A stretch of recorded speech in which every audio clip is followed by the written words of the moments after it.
افشا نے کہا ماما میں یہ شادی نہیں کروں گی۔ ماں نے پیار سے کہا بیٹی تمہارا کزن ہے، اچھا لڑکا ہے، کیوں شادی نہیں کرنی؟ افشا نے کہا ماما وہ پینڈو سا ہے، نہ اسے کپڑے پہننے کی تمیز ہے اور نہ ہی بات کرنے کی، میں اس کے ساتھ شادی نہیں کرنا چاہتی۔ ماں نے کہا شادی تو تجھے کرنی پڑے گی، راضی ہو یا نہ ہو۔ افشا نے اپنے کزن سارم کو کال کی اور اس سے کہا تم شادی سے انکار کر دو۔ سارم نے کہا میں اپنے ماں باپ کی مرضی کے خلاف نہیں جا سکتا۔ تو کہنے لگی میں تمہارے ساتھ زندگی بھر نہیں رہ سکتی۔ سارم نے کہا تم خود انکار کر دو، میں تو کچھ نہیں کہہ سکتا۔ تو کہنے لگی ٹھیک ہے۔ اس کے بعد اس نے کال کٹ کر دی۔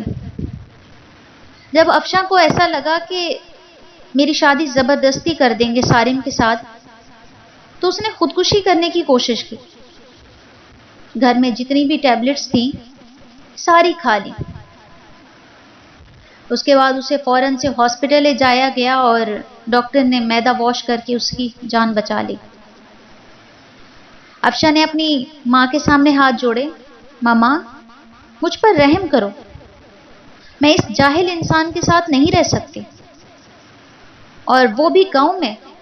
ماں نے کہا بیٹی سوچ لو، ہم سب جانتے ہیں سارم بہت اچھا لڑکا ہے، اتنا پڑھا لکھا نہیں ہے، گاؤں میں رہتا ہے، تو کیا ہوا، وہ لڑکا بہت ہی اچھا ہے۔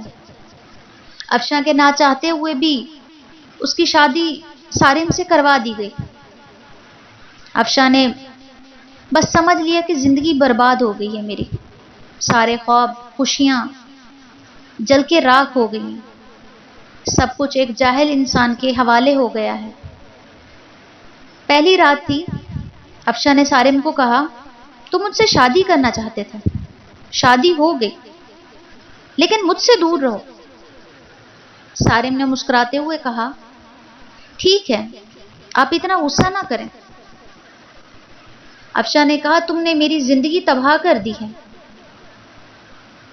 سارم نے مسکراتے ہوئے ایک ڈبیا اٹھائی اور انگوٹھی اٹھا کر افشا کو دی اور کہا کہ یہ آپ کا گفٹ ہے۔ افشا نے انگوٹھی اٹھا کے سائڈ ٹیبل پہ رکھ دی اور کروٹ بدل کر رونے لگی۔ سارم نے نوافل ادا کی اور بیڈ پہ آ کے سو گیا۔ یوں زندگی کا سفر شروع ہوا۔ افشا کا دم گھٹنے لگا سارم کے ساتھ۔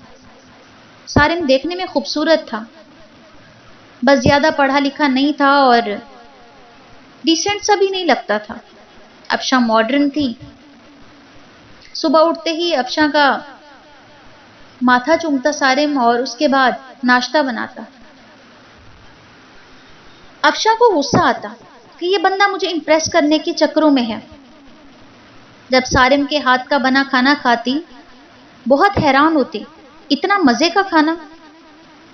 سارم رات کو تھکا ہارا آتا، افشا بس خاموش ہو کے اپنی دنیا میں ہی رہتی۔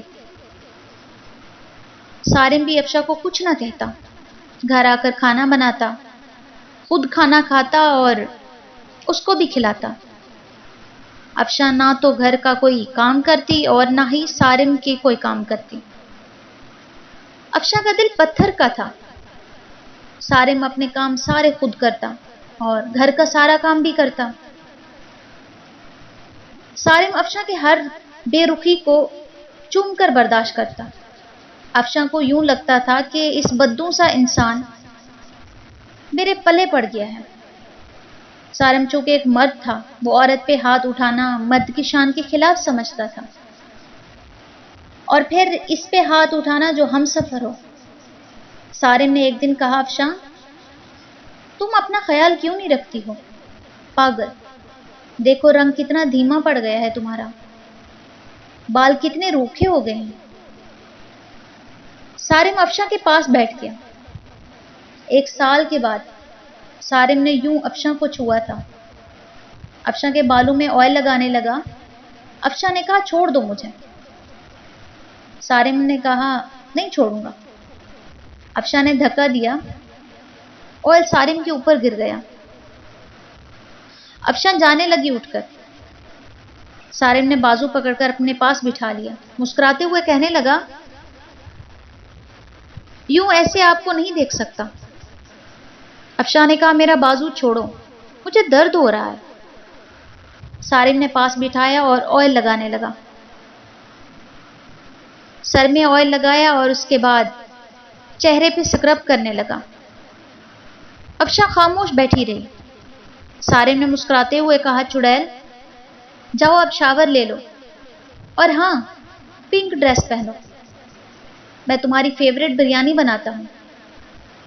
افشاں حیران تھی کہ اتنی بے رخی پہ بھی وہ اتنا پیار کرتا ہے۔ افشاں شاور لے کر آئی اور چہرے پہ عجیب سی چمک تھی اس کے۔ افشاں نے اپنی دوست کو کال کی، یار سارم ایسے کرتا ہے میرے ساتھ۔ اس کی دوست نے کہا سارم بھائی بہت اچھا انسان ہے، اس کی قدر کرو۔ افشاں نے کہا وہ مجھے امپریس کرنے کی کوشش کر رہا ہے۔ اس کی دوست نے کہا قسمت والوں کو ایسے ہم سفر ملتے ہیں۔ اتنے میں سارم کی آواز آئی جانے پناہ کھانا تیار ہے، آ جاؤ۔ افشاں مسکرانے لگی۔ آج بریانی سے مزے کی خوشبو آ رہی تھی۔ افشاں نے کھانا شروع کیا۔ اتنے مزے کی بریانی، اس کا دل چاہا تعریف کرے، لیکن خاموش رہی۔ کھانا کھایا اور کمرے میں سونے چلی گئی۔ سارم نے برتن اٹھائے، واش کرنے لگا۔ برتن واش کرنے کے بعد سارا دن کا تھکا ہوا آ کر بیڈ پر سو گیا۔ صبح اٹھا، افشاں کو اٹھایا، کہا افشاں میری جان ناشتہ تیار ہے، کر لینا، میں جا رہا ہوں، اور ہاں آج تمہارے لیے گفٹ لے کر آؤں گا۔ رات کو سارم گھر آیا، ہاتھ میں ایک گلاب کا پھول تھا۔ افشاں کرسی پہ بیٹھی ہوئی تھی۔ گارڈن میں ہلکی سی ہوا چل رہی تھی۔ شام کا وقت تھا، ہلکی سی روشنی تھی۔ سارم گھٹنے کے بل بیٹھ گیا اور گلاب کا پھول افشاں کو دیا، مسکراتے ہوئے کہنے لگا ہیپی برتھ ڈے افشاں۔ اس نے حیران ہوتے ہوئے کہا کہ میرا برتھ ڈے آپ کو یاد تھا؟ سارم نے کہا ہم سفر ہوں آپ کا۔ اور اس کے بعد اس نے پیپرز نکالے اور ایک لفافہ افشاں کے ہاتھ میں پکڑ کے کہنے لگا افشاں جانتی ہو یہ پیپرز کس چیز کے ہیں؟ افشاں کا دل دھڑکنے لگا کہ یہ کیا ہے سارم؟ سارم نے کہا یہ ہم دونوں کی خوشی ہے۔ افشاں نے کہا بتاؤ سارم یہ کیا ہے؟ اس نے جواب دیا یہ ہمارے نئے گھر کے پیپرز ہیں، میں نے نیا گھر لیا ہے اور تمہارے نام کیا۔ افشاں کو یقین نہیں ہو رہا تھا۔ افشاں نے دیکھا نیا گھر، وہ بھی میرے نام۔ افشاں کرسی پہ بیٹھ گئی، آنکھوں میں آنسو آ گئے۔ سارم اتنی محبت! سارم کی آنکھ سے پہلی بار آنسو چھلکا تھا۔ سارم نے کانپتی ہوئی آواز میں کہا افشاں ایک چیز مانگوں؟ افشاں نے کہا ہاں۔ افشاں ہمیشہ خوش رہنا، جانتی ہو تم پری سی ہو، معصوم سی، بہت پیاری ہو تم، اور میں بہت خوش نصیب ہوں کہ تم جیسی ہم سفر ملی مجھے۔ افشاں ہماری شادی کو 2 سال گزر گئے، لیکن کبھی بھی ایک دوسرے کو گلے سے نہیں لگایا۔ مجھے آج گلے سے لگانے دو نا۔ افشاں نہ چاہتے ہوئے بھی سارم کو گلے لگا لیا۔ سارم زور سے سینے سے لگا کر رونے لگا اور کہنے لگا یہ باہیں کیا پتہ پھر نصیب ہوں یا نہ ہوں۔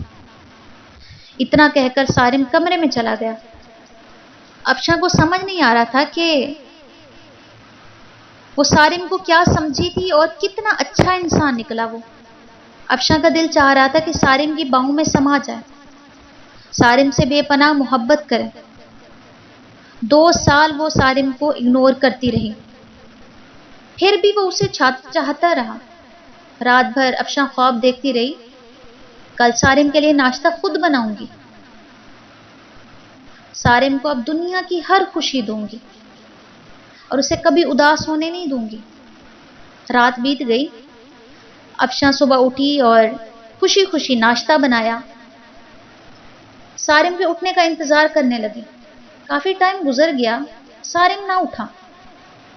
افشاں کمرے میں گئی، محبت سے آواز دینے لگی، سارم اٹھ جائیں، میں نے آج آپ کے لیے ناشتہ تیار کیا ہے۔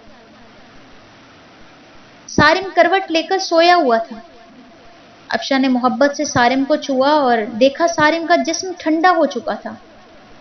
افشاں نے آگے بڑھ کر دیکھا، سارم کے بستر پر خون ہی خون تھا۔ افشاں چیخنے لگی، زور زور سے آوازیں دینے لگی، سارم اٹھ جاؤ، سارم اٹھو نا۔ محلے والے اکٹھے ہو گئے، ہسپتال لے کر گئے۔ ڈاکٹرز نے چیک کیا اور دیکھا، ڈاکٹرز نے کہا، میں نے کہا تھا اس کو اپنا خیال رکھو، اپنا علاج کراؤ، کسی کو ساتھ لے کر آؤ، لیکن شاید اسے جینا نہیں تھا۔ افشاں نے روتے ہوئے کہا، ڈاکٹر صاحب سارم کو کیا ہوا ہے؟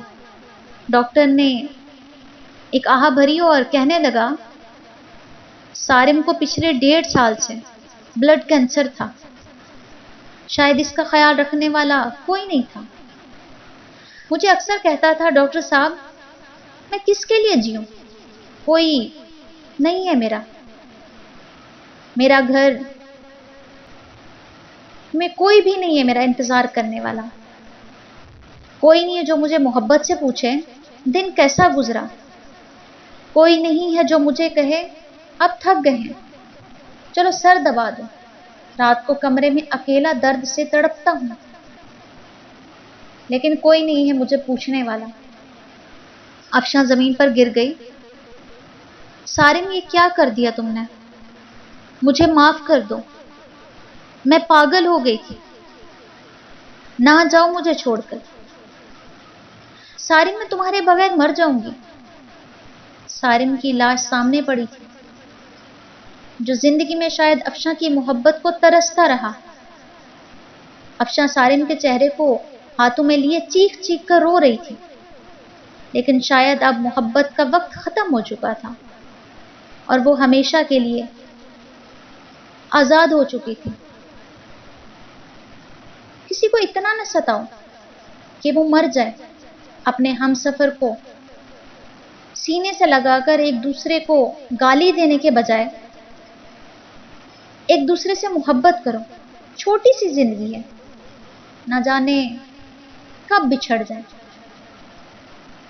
محبت بانٹتے رہو، کسی کے مرنے کے بعد پچھتاوے سے اچھا ہے کسی کو زندگی میں ہی گلے لگا لو۔ اگر آپ کو میری سٹوری پسند آئی ہو تو میرے چینل کو لائک، شیئر، سبسکرائب کریں۔ اللہ حافظ۔